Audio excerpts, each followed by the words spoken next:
부동산 잡아야 될 거 아니야? 방수 복덕방이 있습니다. 네. 방수 복덕방이 와야지. 자, 이광수 대표와 함께 네. 부동산 이야기는 반드시 하지 않을 수가 없습니다. 그렇습니다. 이번 설에는요 무조건 설박상에 부동산 올리세요. 그렇습니다. 아시겠죠? 네. 자, 이광수 대표님 박수로 모십니다. 네, 안녕하세요. 이광수입니다. 5월 9일 다주택자 양도세 중과 유예 이제는 진짜 끝이 납니다. 근데 아직도 이제 이 관련해 갖고 이재명 대통령이 SNS 계속 하잖아요. 계속 그 하고 있죠. SNS 댓글 보잖아. 아직도 다주택자들이 구구절절 사연을 막 올리면서 앓는 소리를 그렇게 해. 나는 그거 보면서 어이가 없는 게 뭐냐. 이거 자꾸 뭐 진짜인지 아닌지 모르겠지만 세력인지 진짜 자신의 사연인지 모르겠지만 이거는요 무슨 뭐 그냥 돈을 뺏겠다는 게 아닙니다. 그렇죠. 다시 한번 얘기하지만 내 집이 10억이 오르면 10억 오른 만큼에 대한 세금을 낸다는 거야. 그렇지, 맞아요. 그냥 집 갖고 있으면 그냥 다 돈 뺏어간다는 게 아니고 그렇죠. 돈 오른 거에서 거기에서 세금을 물린다는 건데 여기서 앓는 소리를 왜 해?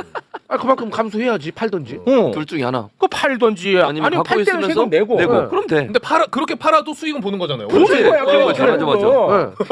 근데 엄청나게 그 댓글을 많이 달아놨더라고. 여기는 잠깐 좀 곁다리를 해봤고요.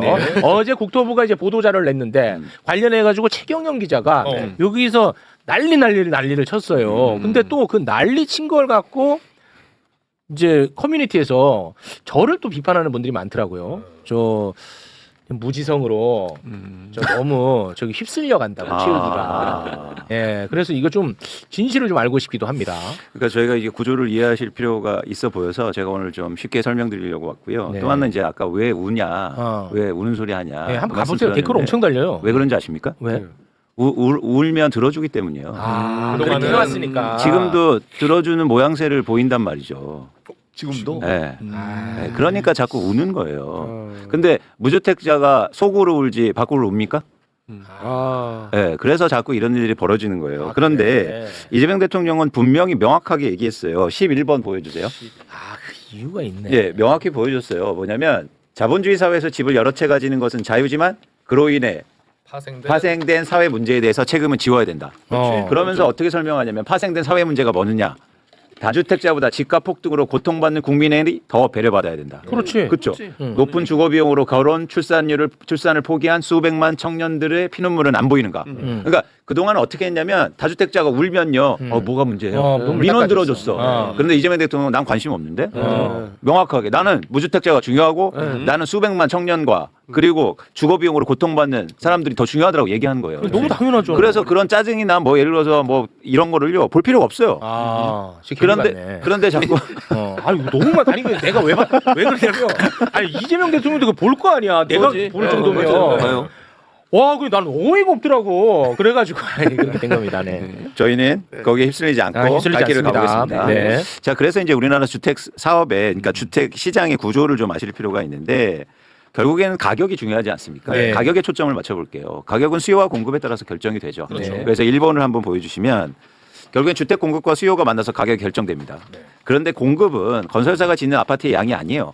그거는 단기적으로 유통시장의 가격을 결정하는 공급이 아니에요. 그렇지. 이재명 대통령도 명확하게 얘기했지만 명확했지. 매도 물량이라고 합니다. 그렇지. 그럼 매도 물량이 많이 나오면 공급이 증가하는 거고 그렇지. 가격이 떨어지겠죠. 네. 반대로 매도 물량이 줄어들면 가격은 어떻게 될까요? 오를 가능성이 높아지는 그렇지. 거죠. 자, 다시 한번 자 퀴즈 낸다. 네, 빨리. 주택의 공급 두 가지 얘기해. 네. 매도 파는 거. 그다음 또? 우리가 지어서 파는 공급. 오. 근데 사실 공급보다 매도가 더 중요한 거죠. 왜 집값이 떨어지니까. 그렇죠. 야, 제대로 알고 있네. 아주 우리가 시장 거다 봅니다. 좋다, 좋아. 시기랑 굉장히 중요한 게 뭐냐면 좋다. 보수 언론들이나 일부 굉장히 많은 전문가들은 이렇게 얘기합니다. 집값이 왜 올라? 그거는 집의 총량이 부족해서. 맞아. 집을 안 지으니까 집값이 오르죠. 그래서 집을 많이 줘. 줘. 땅이 없는데요. 재건축 안 해. 재건축 안 해. 이렇게 연결돼요. 이게 맨날 나왔던 프레임이야. 그러니까 이거 끊자. 끊어. 대통령도 끊었어요. 그래서 이제 저희가 집값을 결정하는 주택 공급은 뭐다? 집을 갖고 있는 사람들 시장에 내놓는 매물이라는 매물이야. 거예요. 근데 그럼 매물이 어떻게 나오느냐? 세 가지 통해서 매물이 나오겠죠. 네. 표를 한번 1번을 보여주시면 첫 번째는 다주택자가 갖고 있는 매물일 거예요. 그죠? 두 번째는 1주택자가 살지 않는 집 매물일 그렇지. 거예요. 그리고 세 번째는 이거 1주택자인데 아닙니다. 실거주 1번. 매물도 나올 수 있죠. 그런데 가장 변동성이 큰 매물은 뭘까요? 다주택자 매물과 1주택자 비거주 비거주지. 매물. 자기가 거주하고 있는데 거주할 거 어떻게 갑자기 아니니까. 나옵니까? 그렇지. 그래서 매물의 단기적으로 증감의 변동을 가장 크게 많이 일으키는 건 다주택자 매물과 1주택자 중에서 비거주 매물이에요. 그렇지. 자, 여기에 초점을 맞춰볼게요. 네. 그다음에 주택 수요는 집을 사는 사람들을 봐야 될 거 아닙니까? 네. 집을 사는 사람들은 네 종류가 있어요. 네. 첫 번째, 같이 볼게요. 네. 다주택자가 매입하는 경우, 네. 그죠? 또 한 채를 매입하는 경우가 그렇지. 있습니다. 두 번째는 무주택자가 비거주 주택을 매입하는 경우. 그렇지. 그렇죠. 투자 목적으로. 그렇지. 세 번째는 무주택자가 실거주를 매입하는 경우. 요건 아주 건강하고. 그렇습니다. 네 번째는 뭐냐면 1주택자가 갈아타기로 또 매입하는 요것도 경우. 건강해. 요거 좋은 거야. 뭘 나쁘지 않아. 좋은 거지. 아니요. 여기 아니야? 문제의식이 있어요. 문제가 있습니까? 아니에요. 좋은 게 아니에요. 여기서 한번 생각해 볼 필요가 있다는 거죠. 네네. 자, 우리가 권장하는 건 이런 겁니다. 무주택자 실거주 매입이 많고 그래야 시장이 안정될 수 있어요. 근데 예를 들어서 제가 왜 그 1주택자 갈아타기 매입에 대해서 문제의식을 갖냐면 죄송합니다. 이따도 말씀드리겠지만 계속 갈아타면서 시장의 변동성을 키운단 말이에요. 팔고 또 갈아타고 네. 팔고 갈아타고 이러면서. 요거는 이제 부동산 시장이 불장일 때만 건강하지 않은 거잖아. 그렇죠. 그렇죠. 맞지? 나도 좀 살자. 좋습니다. 이 구조예요. 이 구조예요. 그러면 집값을 안정시키고 예를 들어서 하락시키려면 가장 좋은 방법은 다주택자 매물을 증가시키거나 1주택자 비거주 매물을 증가시키는 게 좋은 거죠. 매우 그게 타당하죠. 굉장히 빠른 방법입니다. 네. 그래서 이재명 대통령도 일단 다주택자가 빨리 시장에 매물을 내놓을 수 있게 양도세 중과에 대해서 유예를 5월 9일까지 중단해. 그건 끝내겠다. 그 끝내. 이유로 이렇게 한 거예요. 근데 이런 한국의 상황을 조금 보실 필요가 있다는 거죠. 네, 두 번째 두 장을 번째 그래프 보겠습니다. 지역별 자가 점유율입니다. 자, 이건 무슨 얘기 흥미로운 지점이 뭐냐면 뭐예요, 우리나라 이거? 지금 서울 같은 경우에 주택 보급률이 거의 100%에 근접했어요. 집이 모자란 게 아니에요. 네. 그런데 자가 점유율이 44%예요. 자가 점유율. 자기 집에 사는 비율이. 네. 자기 집에 사는 사람이 40%다. 56%는 남의 집에 거주해요. 아, 새 들어 산다. 그렇죠. 굉장히 비율이 높죠. 그러면 네. 왜 이렇게 많은 사람들이 거주하지 않는 집을 서울에 갖고 있을까요? 모르니까. 돈이 되니까. 그렇지. 투자한 거예요. 투자하는 종류는 두 종류가 있겠죠. 다주택자가 있겠고 1주택자인데 자기 사는 집은 전세인데 서울에는 집이 있는 거. 그게 내가 사는 집주인이야. 내가 사는 집주인. 그렇죠. 나랑 동갑인데 집 갖고 있다. 어린 나이에 잘 됐구나. 내가 사는 집이야. 그런데 그걸 어떻게 샀냐면 최욱 앵커 돈으로 산 거예요. 내 돈보다도 덜 들었더라고. 전세가 전세보다 덜 그렇지. 들었더라고. 그렇지. 그렇지. 아니 그러니까 처음에 살 때는. 어쨌든 그렇게 구조가 됐어요. 자, 서울은 44%인데 전국에서 자가 점유율이 가장 높은 지역은 어디입니까? 울산이에요. 제 고향 또 나오죠 울산. 울산은 자기 집에 사는 비율이 높아요. 왜냐하면 거기에 산업체가 많고 그리고 정주 여건이 좋기 때문에 임금을 받아서 자기 집에 거주하는 분들이 많은 겁니다. 자, 이렇게 보면 네. 어디가 투자로 많이 갖고 있는 거예요? 서울이 많이 갖고 있는 서울이 거예요. 많네. 자, 이게 왜 어떤 차이를 만드냐면 자, 다음 장을 볼게요. 다음 장 봅니다. 자, 이게 아파트의 매도 물량입니다. 서울과 울산을 비교해 드린 거예요. 자, 잠깐 어디가 울산이고 어디가 서울이야? 왼쪽이 서울이고 왼쪽 서울? 오른쪽이 울산입니다. 오른쪽이 울산. 2023년 초부터 현재까지의 매도 물량이래. 자, 어떻습니까? 매도 물량의 변동폭이 서울이 훨씬 크죠. 훨씬 크네 변동폭이. 왜냐하면 투자로 많이 보유하고 있기 때문에 예를 들어서 집값이 오를 것 같으면 매물을 확 걷어들이고 집값이 떨어질 것 같으면 매물을 확 늘리는 거예요. 그러네. 울산은 어차피 지들이 사는 집이니까 그렇죠. 뭐 어떤 외부 요인에 따라서 뭐 팔거나 사거나 이런 게 없어. 그렇습니다. 안정적이야. 그래서 아주 흥미로운 현상은 뭐냐면 집값이 오르면 기본적으로 재화시장은 어떻게 돼요? 공급이 증가해야 되죠. 돈을 벌려면 가격이 올라요. 그러면 공급이 증가해서 시장이 균형 상태를 만들어야 되는데 네. 서울 아파트 시장은 가격이 오르면 공급이 줍니다. 안 파니까. 안 파니까. 오케이. 안 이해하셨죠? 파니까. 오케이. 제가 지난번 나와서 강남을 중심으로 해서 매도 물량이 증가하고 있다고 말씀드렸죠. 그건 뭐냐면 집값이 떨어질 것 같으니까 갑자기 자기 거주하지 않는 집을 팔아 내놓는 거야. 그러니까 이런 변동성이 큰 거예요. 오케이. 이 차이를 아시겠죠? 네. 그래서 우리나라의 단기 집값에 영향을 크게 미치는 건 뭐다? 매도 물량이라는 겁니다. 매도 물량이야. 그렇죠. 갑자기 확 줄었다가 확 늘기도 한다는 거죠. 그렇지. 그런데 여기서 이제 변화가 일어나고 있어요. 자, 좋다 지금. 네 번째 볼게요. 그래서 일단 우리가 시장 상황만 보면 이재명 대통령이 다주택 보유하고 있는 사람 양도세 중과해. 그렇게 했죠. 그러면 어떤 효과가 기대되냐면 그 전에 다주택자들이 물건을 팔 거다. 그렇지. 그러면 지금처럼 매물이 증가해서 그렇지. 결국엔 다주택자 매물이 증가하고 시장의 안정성이 될 거라고 우리가 예측을 하고 있는 거예요. 그렇습니다. 그걸 기대하고 있죠. 그런데 여기서 정부가 이제 구체적인 안을 발표했잖아요. 그렇습니다. 어제 자, 여기가 국토부가. 문제예요. 문제다. 정신 차려 제발. 여기가 중요합니다. 잘 중요합니다. 들으셔야 돼요. 자, 보도 자료. 다주택자 매물이 증가를 그러면 극대화할 거 아닙니까? 그래서 다주택자들을 봤더니 우는 거예요. 첫 번째 우는 건 뭐냐면 세 달이 너무 짧다. 세 달이 너무 짧아요. 4년이나 시간 줬는데 진짜. 근데 어쨌든 우는 거예요. 울어. 제가 뭘 옹호하는 게 아니에요. 우니까 그러면 정부에서 어. 그러면 양도 기간을 연장해 줄게. 양도 기간을 그러니까 팔 수 있는 기간을 조금 연장을 그렇죠. 해줄게. 2달은 너무 짧으니까 3달은. 그래서 일단 3달 안에 계약만 해. 아 5월 9일 전까지 계약만 좀 해라. 그리고 잔금이나 그러니까 중도금이나 잔금은 예를 들어서 강남 상구나 용산에 거주하면 4개월로 연장시켜 놓게. 그리고 나머지 지역, 신규 지정 지역, 수도권을 중심으로 해서 신규 지정 지역은 계약 후 6개월 동안 잔금 내라고 한 거예요. 이해하셨죠? 네. 아니 컷 넘기라고. 이광수한테 넘겨. 그러니까 이거는 이런 정책을 발표한 이유는 예를 들어서 이해가 돼요. 왜냐하면 최대한 거래가 많이 되고 매물을 증가시키기 위해서 이유가 된단 말이에요. 어차피 5월 9일에 내놓는 거는 확정되는 거니까. 그렇죠. 계약은 하라는 거야. 하는 거니까 그거는. 그래 이거 오케이. 됐지. 그래 요거 약간 울어주는데 요건 우리한테 유리하니까 요건 그래 받아주네. 요거는 나는 가능하다고 봐. 자 근데 또 울어요. 또 울어. 나 지금 임차인이 있어서 못 팔아. 맞아. 왜냐면 토지 허가 구역이 지금 묶여 있어서 실거주자가 아니면 그 집을 다주택자 집을 살 수가 살 없어요. 수가 없게 돼 있어. 그런데 실거주 하려면 임차인을 쫓아내야 되잖아요. 그렇지. 살고 있는 사람이 있으니까. 그렇죠. 그러면 나 어떡하냐? 나 거래 안 돼. 차릴 사람이 없어. 울었어. 자, 그랬더니 정부에서 요건 좀 고민이 되는 거죠. 요건 좀 자, 고민했어. 요거 어떻게 할까? 요게 매물을 극대화하려면 사실은 요거까지 받아들여줘야 되는데. 받아줘야 돼. 자, 이 문제를 해결하는 방법을 어떻게 했냐면 그러면 좋아. 현재 임차인이 계약이 종료될 때까지 유예해 줄게. 너가 실거주 안 해도 돼. 다음에 살 사람이 매수자가. 매수자가 그때까지 내가 기다려서 그러니까 일단 매수는 해. 그때까지 근데 실거주 안 해도 돼라고 하는 걸 이번에 발표한 거예요. 그런데 또 하나 여기서 그러면 조건을 걸었는데 다주택자가 보유한 조정 대상 지역 주택을 무주택자만 살 수 있다고 한 거예요. 매수자는 반드시 무주택자여야만 했다. 그렇죠. 자, 이해하셨죠? 다주택자가 집을 이제 파는 게 중요하잖아. 5월 9일 전에 팔아야 자기한테도 도움 된다고 만들어놨다. 자, 팔아. 내가 그럼 누군가 사야 되잖아. 그걸 사야지. 사는데 다주택자가 또 사면은 또 똑같아지잖아. 그러니까 무주택자만 사게끔 되어 있었다. 됐지? 여기까지. 그렇죠. 그래서 그래 뭐 그렇듯해. 그래 그렇게 가까 했더니 자 여기서 문제가 생긴 거예요. 세부적으로 봤더니 이제 어제 최경영 기자님도 똑같이 문제 제기를 하는 건데. 자, 문답에서 3번을 한번 볼게요. 어제 문제 지적한 거예요. 자, 신규 지정된 여기서 핵심은 뭐냐면 아까처럼 무주택자만 살 수 있다고 했잖아요. 그때 예외가 들어간 거예요. 어떤 예외가 들어갔냐면 신규 지정된 조정 대상 지역의 경우 자녀 임차 기간이 6개월 미만일 때는 무주택자 아니고 주택을 갖고 있어도 매수할 수 있다고 열어준 거예요. 유주택자도 아니 다주택자도 살 수 있게끔. 그러니까 그렇죠. 그런데 다주택자는 안 사겠지. 다주택자는 왜 사요? 안 사겠지. 중과되고 뭐 중과한테 산다고요? 그럼 바보가 어디 있어요? 중요한 건 갈아타기는 살 수 있어요. 갈아타기. 1주택자는. 그런데 어떤 1주택자는 오케이. 그렇죠. 됐다. 그러면 이게 왜 문제가 생기냐면 자 아까 우리가 수요를 봤잖아요. 수요가 원래 무주택자 수요가 있고 갈아타기 수요가 있었잖아요. 그랬었지. 그런데 예를 들어서 잘 보세요. 집값이 안정되려면 집값이 하락하려면 공급이 증가할 때 수요가 늘면 안 되잖아요. 안 되지. 근데 원래 무주택자만 수요였다고. 그게 수요지. 근데 1주택자 수요, 갈아타기 수요도 더해준 거야. 그러니까 공급이 증가하는데 수요도 증가하게 해준 거예요. 이거. 갈아타기까지 허용하는 거야. 그렇지. 오케이. 그러니까 일부 수요가 증가하니까 이거 이상한데? 혹시나 가격이 안 빠질 수도 있겠는데라는 기대감이 생기는 거예요.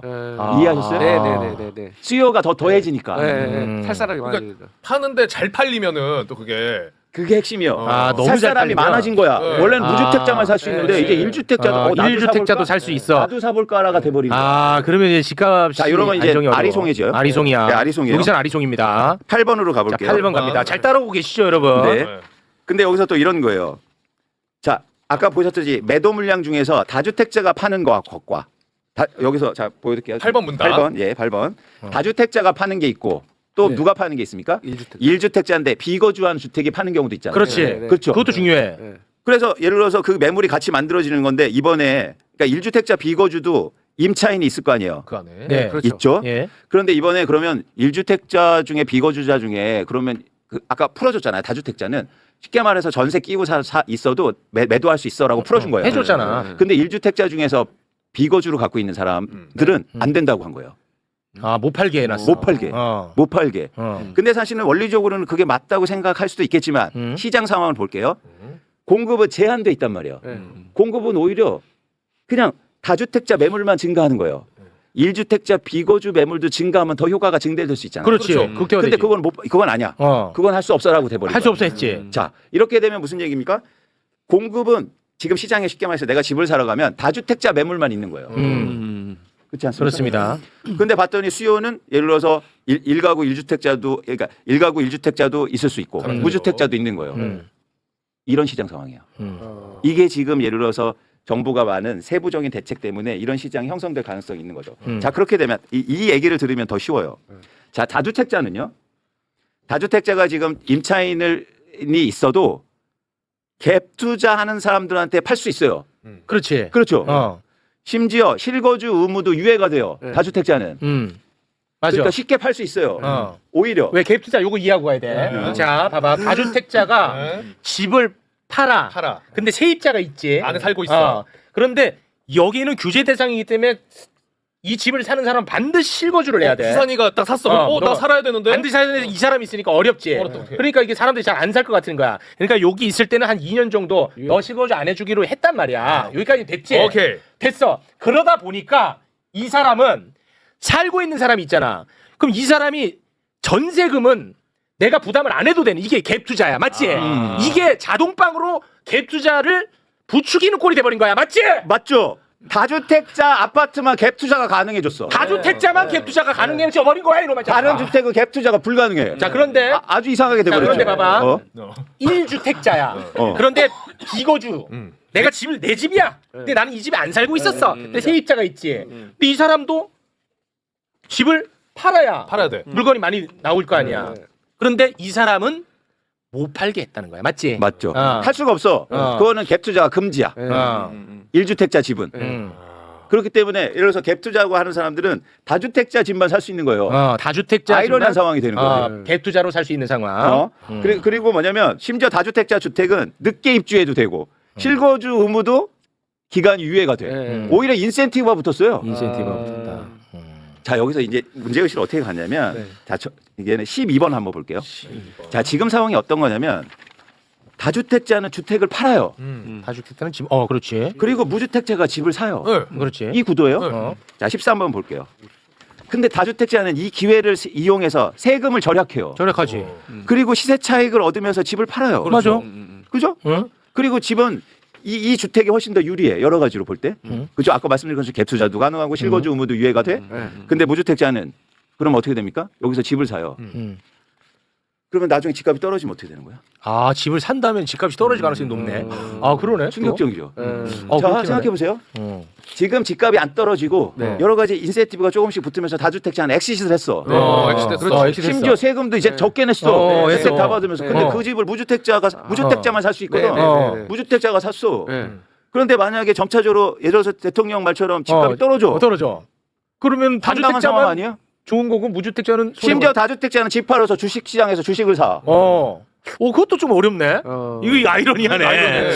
야, 이거 어려운데. 그럼 어떻게 자, 해야 돼? 어떻게 해야 돼? 아니 이럴 가능성이 있어요. 잘 생각해 보세요. 자, 다주택자는 때 내가 한 10년, 15년 동안 아니 무주택자는 너무 힘들었어 집값. 너무 힘들어. 예, 힘들잖아. 매번 이사 다니고 수산 씨 힘들잖아. 죽을 맛이야. 아마요. 그래서 맨날 시장을 보는데 이런 변화가 있으니까 다주택자가 매물 내놓는데 봤더니 최근에 가장 고가보다 1억 정도 싸게 나왔어. 조금 내렸지. 그래서 막 대출해서 막 샀어. 샀어. 근데 다주택자는 엑시트했잖아. 했지. 근데 그 집 갖고 있는데 내 집 들어가서 사는데 점차 떨어져요. 가격이. 와, 그럼 황당하지. 황당한데. 이거 되게 심각하다. 어. 이거 심각하다. 그거 어떻게 해야 돼? 그래서 이걸로 끝내면 제가 안 된다는 말씀을 드리는 거예요. 무슨 얘기냐면 다주택자가 훨씬 더 싸게 팔게 해야죠. 그렇지. 애초에 낼 때 그렇죠. 어떻게 해야 돼? 그래서 무주택자가 싸게 싸게 좀 해줘. 좀만 빨리. 그렇기 때문에 다주택자를 쉽게 말해서 더 싸게 나올 수 있는 환경을 마련해야 돼요. 그러네. 근데 그런 환경이 지금 마련되지 않고 있다고. 그 뭐야 그 환경이? 어떻게 그걸 해요? 그러면 다주택자 경쟁을 시켜야죠. 다주택자 경쟁. 아니 주택의 매물의 경쟁. 매물의 경쟁. 아까 그런 주택을 갖고 있는 사람들이 매물이 훨씬 더 많이 증가하면 될 거 아닙니까? 훨씬 많이 공급이 되면은 집값이 확 떨어지겠지. 그렇죠. 그래서 1주택자 비거주자 매물에 증가시키는 게 필요해요. 거기 지금 빠져 있잖아. 그렇죠. 오히려 줄이잖아요. 줄이잖아. 야, 그거 넣으라고 했잖아. 내가 그래서 어제. 그런데 그냥 들어가지 않아요. 아니야. 그래서 우리는 7번을 보겠습니다. 7번 봅니다. 자, 7번. 자, 우리나라가 왜 갈아타기를 하냐면 살지도 않는 집을 왜 1주택자를 유지하면서 계속 바꿔 타냐면 보유만 해도 양도세를 깎아주기 때문이에요. 보유만 해도 양도세를 깎아줘. 시간이 가면 갈수록. 이거 보세요. 세제 혜택이 있구나. 예, 심지어 비과세 과정인데 1가구 1세대 1주택은 비과세요. 그런데 일정 부분의 그 12억 이상의 주택을 거래됐을 때는 그 금액에 대해서 예를 들어서 양도세를 내게 하는데 예를 들어서 보유하고 거주하는 거에 대해서 깎아줘요. 점점 더 깎아줘요. 그래서 10년 이상 갖고 있으면 거의 80%를 공제해 줍니다. 10년 이상 살면은. 네, 아니 거주는 40%, 보유는 또 40%. 보유만 해도. 네. 그러니까 사실은 일정률에 예를 들어서 조정지역 내에서는 2년만 거주하고 나머지는 살지도 않는데 그냥 보유만 해도 양도세가 깎아지는 구조예요. 오케이. 그렇기 때문에 1주택자는 그냥 계속 갖고 있는 거예요. 그게 유리하죠. 그러면 안 내놓지. 그럼 이것도 공급이 부족하지. 이재명 대통령이 지적한 거예요. 왜 일가구 1주택인데 비거주하는 사람까지 왜 혜택을 주냐. 이 얘기를 하는 거잖아요. 그래서 제가 계속 얘기 드렸잖아요. 실거주 중심으로 가야 된다. 그렇기 때문에 1세대 1주택의 비과세에서 특히 보유 공제를 폐지하는 겁니다. 거주말. 그럼 어떻게 될까요? 그렇지. 그러면 내가 살지도 않는 집을 보유할 갖고 이유가 있을 수가 없어요. 그렇지. 돈 먹는 하마야. 이게 다음 단계예요. 자, 이렇게 하자고요. 이제 알겠다. 이렇게 하자고요. 자, 5월까지 그래요. 다주택자 매물이 증가하게 해요. 그다음에 이후로는 이 부분을 만들어서 이제 1가구 1주택자인데 비거주하는 사람들의 매물이 나오게 하는 거예요. 그러면 사람들이 어떻게 해요? 이거 집값이 더 떨어지겠네. 더 떨어지겠네. 그러면 일단 어디에서 변화가 일어날까요? 무주택자가 지금 살 필요 없잖아. 수요가 조금 오히려 주춤하지. 기다리겠죠. 그러면 이제는 매물은 쌓이고 다주택자가 훨씬 더 싸게 내놓을 가능성이 싸게 있어요. 내놓지. 그래서 무슨 얘기냐면 이 과정이 1년에서 계속 이어져야 된다고 제가 말씀드린 거예요. 계속 이어라. 오케이. 뭔 그래야- 말인지 알겠네. 그렇죠. 계속 나와줘야 돼. 그래야 다주택자가 훨씬 더 싸게 팔 수 있다는 거예요. 여러분 여기서 굉장히 중요한 겁니다. 다시 말씀드리지만 여기서 중요하다. 다주택자는 출구 전략을 마련해주고 그거를 싸지도 않는 집을 타면. 무주택자가 사면 어떻게 하자는 겁니까? 그거는 안 돼. 그걸 어쩌면 정부가 조장해줄 수도 있다는 거예요. 지금. 자칫 잘못하면 그럴 수 있겠네. 그래서 이걸 계속 얘기해야 돼요. 저는 그런데 이재명 대통령이 그래서 어제 새벽에 새벽에 또 X에 올립니다. SNS. 오. 이런 일련의 방향성을 계속 유지하겠다는 거예요. 근데 오. 굉장히 큰 걸 건드렸어요. 뭐야? 엄청나게 큰 걸요. 뭔데? 이거 한번 보시죠. 뭐야? 자, 이게 8번입니다. 8번이래. 8번. 자, 이거는요. 이거야? 저- 이거 저- 이거 맞아? 이거 아닌 것 같은데? 뭐야? 맞아. 맞대. 자, 맞대. 이거는 맞대. 전문을 읽어드려야 돼요. 전문 읽어. 자, 야, 전문 누가 읽을 거야? 글을 잘 읽는 사람 좋아요, 누구야? 좋아요. 4주택자의 기존 대출은 만기가 되면 어떻게 처리할까요? 발음이 뭉개져요. 그래서- 수사대가 나 수사대. 야.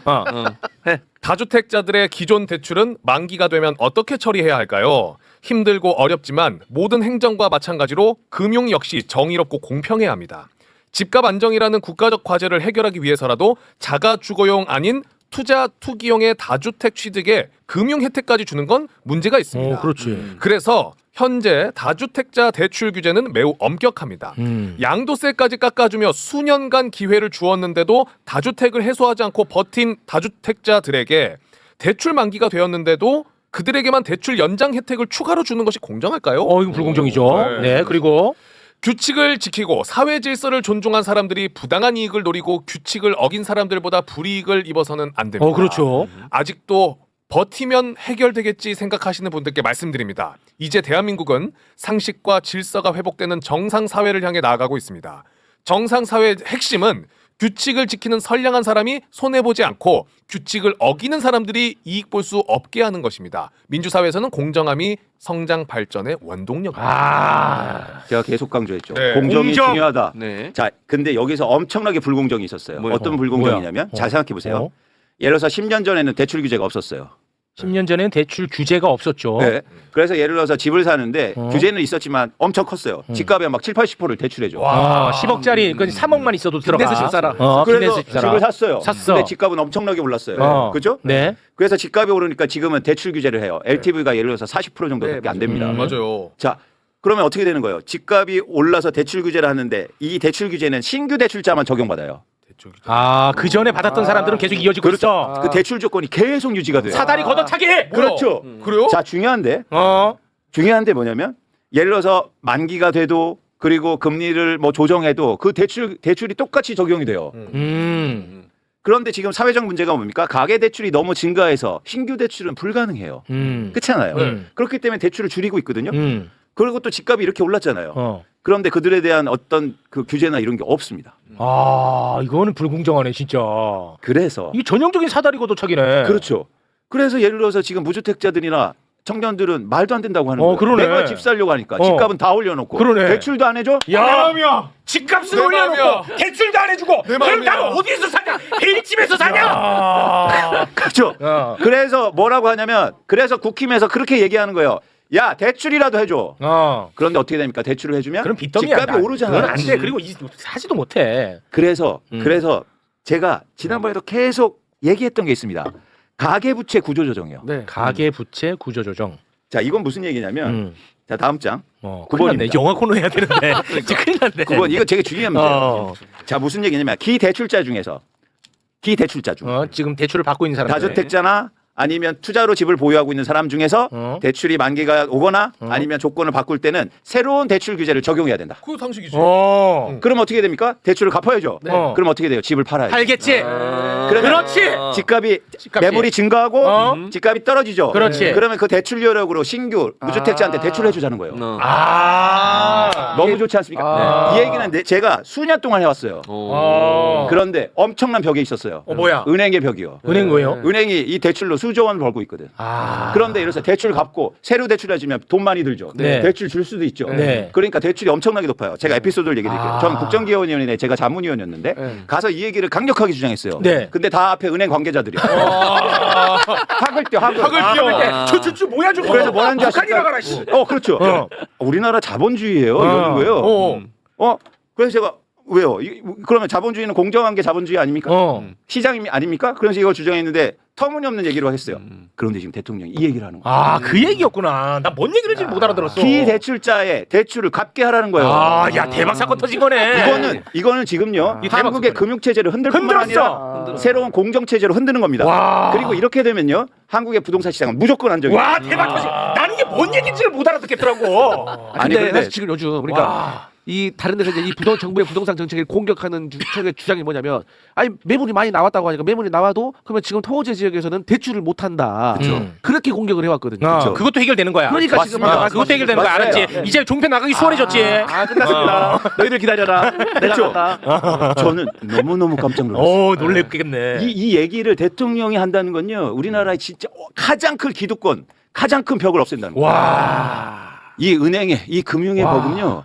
왜냐하면 다 돈이잖아요. 지금 은행이요 이것 때문에 수조 원을 벌어 제낀다고요. 맞아요. 아무도 얘기를 못합니다. 와 이거 대박 사건이네. 이건 진짜요. 이게 혁명이야. 금융혁명. 이거 진짜 혁명입니다. 네. 와. 이거 단순한 문제가 아니에요. 이렇게 되면 한국의 부동산 문제, 금융 문제, 가계부채 문제, 그리고 불공정 문제 다 일시에 해소될 수 있어요. 그러나 기득권에 너무나 강력한 벽이 있었어.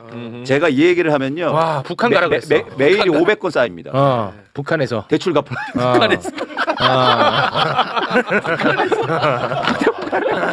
북한에서 여기로 오시나요? 나무 지상낙원이라요. 근데 여러분 우리가 상식적으로 좋다. 한번 보자는 거죠. 좋았다. 오늘 좋았다. 아니 왜 그동안 대출을 받고 그래서 집값 그렇게 많이 올랐잖아요. 그러네. 진짜 불공정이네. 근데 계속 혜택을 주는 거예요. 이건 진짜 불공정 중에 불공정이야. 그러면서 왜 지금 무주택자와 왜 청년들한테는 대출을 억제하는 겁니까? 그 사람들이 다 올려라. 풍악을 올려라. 나도 이제 집 살 수 있다. 북덕방으로. 아니 대출 받아서 집 다 올려놓고 자기들은 돈 엄청 벌어놓고 사다리 걷어 차기. 그다음에 이제는 대출 안 해준대요. 와. 근데 거시경제 문제가 있었어요. 대출 해주면 집값도 오를 뿐만 아니라 또한 뭡니까 가계부채가 증가하잖아요. 그렇지. 그래서 전 구조조정하자. 구조조정하자는 얘기야. 혁명. 이미 빌려서 돈 번 사람들 갚게 하고 그렇지. 그 돈으로 집값 떨어지면 그 돈으로 무주택자들이 사게 하면 되잖아요. 그래. 너무 좋지 않습니까? 너무 좋아. 그 얘기를 지금 대통령이 직접 하는 겁니다. 와. 금융 혁명이었던 거야. 그렇지. 바로 나는 이런 이게 뭔 거야. 말인지를 못 알아들었어. 내가 무슨 뜻인지 아까 최일진 교수님한테 물어봤더니 아니 그냥 SNS 하시거나. 열심히 하시잖아. 근데 제가 방금 드렸던 질문 있잖아요. 그 질문을 저희 나름대로 저희 진영의 부동산 전문가한테 물어보잖아요. 거기에 대해서 답변을 명확히 못했어. 맞아. 어려워. 솔직히. 대출과 관련해서. 대출 관련해서. 일단 다른 얘기로 버텨. 그랬거든요. 맞아. 난 이제 오늘 자신감을 얻었어. 이거 야 SNS 글 빨리 드려. 오늘 갖고 갈게 중간에. 간단합니다. 와, 이거 대출 대박이다. 받은 사람 갚으라는 거예요. 대박 사건이야. 이건 혁명이야. 네. 금융혁명. 맞아. 근데 이재명 대통령이 얼마나 똑똑한지를 알 수 있는 얼마나 이게 똑똑합니까? 아까 이런 얘기를 하시지. 야, 그래서 이 변화를요. 이 다음에 SNS 등 저희가 아주 유심히 볼 필요가 있어요. 어떻게 변화가 일어나는지. 그러면 그렇게 되면 다주택자는 무조건 싸게 내놓을 수밖에 없어요. 그렇지. 그런 상황을 만들어야 된다. 만들어야지. 다시 한번 얘기 드립니다. 지금 양도세 중과만 믿다 보면 어처구니없는 결과가 초래가 돼요. 그러네. 그거는- 다주택자는 엑시트하고 그렇지. 무주택자가 높은 가격에 사고 그렇지. 또 집값 떨어져서 불황이 올 거예요. 그건 안 말이 돼. 됩니까? 말이 안 돼. 다주택자는 무조건 싸게 내놔야 돼요. 너무 좋습니다. 강승민 부대변이 너무 웃긴 게 계속 앞에서 아니 지금 학생의 많이 들어. 야당 3명 기다리고 있어서 알았어요. 빨리 알겠습니다. 가겠습니다. 그럼 여기서 마무리 짓겠습니다. 오늘은 정말 최고의 방송이었어요. 최고의 방송. 세분 대단히 고맙습니다. 새해 복 많이 받으세요. 감사합니다.